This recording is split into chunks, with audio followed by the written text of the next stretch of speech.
Hello everyone and welcome to Unit 2 of the course. Hopefully everyone was able to get Unit 1 submitted, as well as any materials from the introductory unit that were unable to be completed before the semester started. I did get a couple of emails regarding extensions. Fantastic. They were all approved. Thank you for doing it before the unit was due. So everything looks pretty good there. For Unit 1, we spent a lot of time getting oriented to the profession, going through the code of ethics and stuff like that. In Unit 2, we are actually going to start getting into the actual profession. So the counseling careers that we are going to talk about in this unit are the clinical mental health counselors as well as the addiction counselors. So this unit is going to go from today, February 5th, to February 18th. So that is 2 weeks from yesterday. So 11:59 p.m.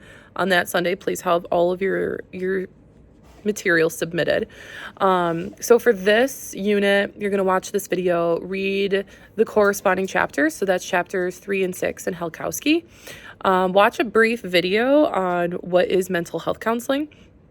Submit the Unit 2 assignment, complete the discussion board number 2, and then complete journal reflection number 2. So really quick, let's talk a little bit about clinical mental health counselors and addiction counselors. So these professions and the credentials are going to vary usually state by state. So for example, a clinical mental health counselor, these individuals generally have a license. And some states in the United States acknowledge the NCM HCE exam to be the credentialing exam, which would make someone an LMHC, or they recognize the NCC exam, which would acknowledge someone as a LPC, so a licensed professional counselor versus a licensed mental health clinician. So those are the two major exams in the country. So I'd say almost half the states acknowledge one through the national counseling, which is the NCC. I'm sorry about my dog. And then the other one is the National Mental Health Association exam. So when we're talking about addiction counselors, so for New York State in particular, New York State has a accrediting entity called the Office of Substance, it's OASIS, so the Office of Addiction and Substance Abuse Services, and they recently just changed their name, so that might be the more dated name of them. But what they do is they credential what are called CASACs, so Certified Alcohol and Substance Abuse Counselors in New York State. So what's pretty unique about a CASAC is that this credentialing process was actually designed to be for individuals who were in recovery and wanted to become a counselor. So the requirements for that are a high school diploma paired with some additional in classroom training as well as on the job experience and training. So it's not necessarily a very easy credential to get. It's very specific. And a lot of colleges in the Buffalo area, specifically ECC, has a 2-year track for individuals who want to go and get their CASAC. So it'll cover all of the required in-classroom kind of knowledge and education that you would need to fulfill that part of the requirement. And then you would also do your internship and whatnot to get the in-field experience. So not the easiest credential to get, but one that is definitely attainable for someone who might not have the traditional associate's or bachelor's degree or master's degree to be a counselor. So again, that's just in New York State. So I think the thing that confuses people a little bit is that with a license, like a clinical, a mental health counseling license, so an LMHC, they generally have an easier time finding jobs because they can bill insurance as a licensed clinician. So some people who are CASACs can bill insurance, but the license as opposed to the certification is much more sought after with insurance companies. So a lot of times an LMHC is also providing addictions counseling. That's mostly because, when you have substance abuse, you're oftentimes going to have mental health that pairs with it as well. I think the important thing to remember is that even though an LMHC can provide both mental health and substance abuse counseling, that does not mean that someone who has the CASAC, that certification, can provide mental health counseling, because that's not necessarily true. So Hopefully that makes sense. For clinical mental health counseling, generally you go and do a bachelor's, and then you would go to grad school for a mental health counseling program.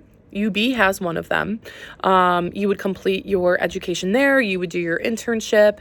You would then take the state or nationwide exam, and then you would fulfill 3,000 in-field hours post graduation to get that. So quite a few hoops to jump through, but if this is something that you're interested in, have any questions, please let me know.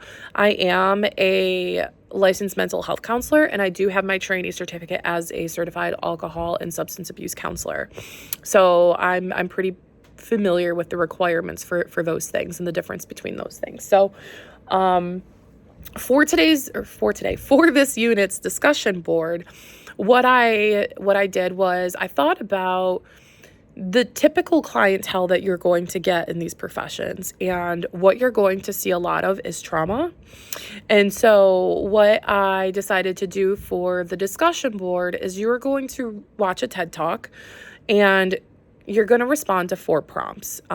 Those prompts are in the syllabus. They are within the discussion board post. They're in the unit folder. So they're all there for you. But what you're going to be reflecting a lot on is trauma-informed care. And so this is primarily approaching each and every single person with the assumption that they have been through something traumatic. So this is not a specific intervention that one uses or anything like that. It's more or less just like a mindset. So, it's very sensitive to people. So if you're approaching them under the assumption already that they've been through something super traumatic, which honestly, like when we think about today's society, a lot of us have, it could be, the big T traumas like domestic violence, child abuse, parents struggled with substance abuse growing up, a parent was incarcerated, or it could be little T traumas. So that the big difference, if you want to look it up, is there are some things called big T traumas and little T traumas. But when you're going through and like doing your research and like looking into this stuff and, watching the TED Talk, it is going to be mentioned the childhood adverse experiences study. Please don't look too far into this because this is something that we're going to get into in Unit 4. So I just want you to focus on what is trauma-informed care. You are going to do your own research and come up with your own definition for it. So you're not going to take my definition or, Dr. Kelly's definition of it. You're going to go and you're going to do some research and get it that way and kind of have your own words. So please don't copy and paste anything from the internet. I truly want it just in your own words. So that's going to be a big focus for this unit. So the other thing I want to mention for journal reflection number 2. So as we work through the semester, we're going to approach this advocacy paper that I talked about in the welcome video, as well as what's in the syllabus. We touched on it briefly. We are going to kind of take this apart piece by piece before you write the big paper. So for journal reflection number 2, I want to make sure that we're all on the same page about what advocacy is and what it means. So when you hear the term advocacy, what comes to mind? Like, what is advocacy? How do we advocate for others? Give me an example of how we can advocate for others. So that's going to be your journal reflection for that journal. Remember, around 200 to 250 words. Also make sure in the discussion board posts that you are also still commenting. You're doing your initial post, and then you're also commenting on 2 of your classmates' posts. Let's just make sure that you are making a point to do that and that they are sufficient in length. So I think that is it for Unit 2. If you have any questions or anything comes up, as always, feel free to email me. If you need an extension, feel free to email me.